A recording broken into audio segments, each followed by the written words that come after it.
আগামী বুধবারের মধ্যে সরকার যদি দোষীদেরকে গ্রেফতার করতে ব্যর্থ হয়, তাহলে বাংলাদেশের জনগণ ঐক্যবদ্ধভাবে এমন আন্দোলন করবে, এমন কর্মসূচি দিবে, যে কর্মসূচি ফিরাবার ক্ষমতা সরকার রাখে না, মোদির দালাল রাখে না।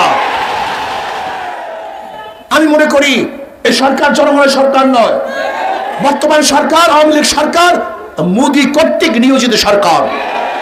কাজে মোদি কর্তৃক নিয়োজিত সরকার বাংলাদেশের জনগণ দেখতে চায় না, দেখবে না ইনশাআল্লাহ। আজকে শিক্ষার ব্যবস্থার অবস্থা দেখেন, কালকে রাত্রে দেখলাম সেখানে বিভিন্ন পূজা আশ্রয়ের কথা নিয়ে আসা হয়েছে।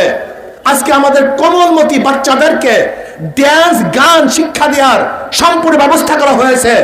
আজকে কোমলমতি বাচ্চাদেরকে কিভাবে প্রেম করতে হবে, বন্ধুদের সাথে কিভাবে হাত ধরে হাঁটতে হবে, সেই শিক্ষা দেওয়ার জন্য তারা প্রস্তুতি গ্রহণ করেছে এবং শিক্ষার সিলেবাসের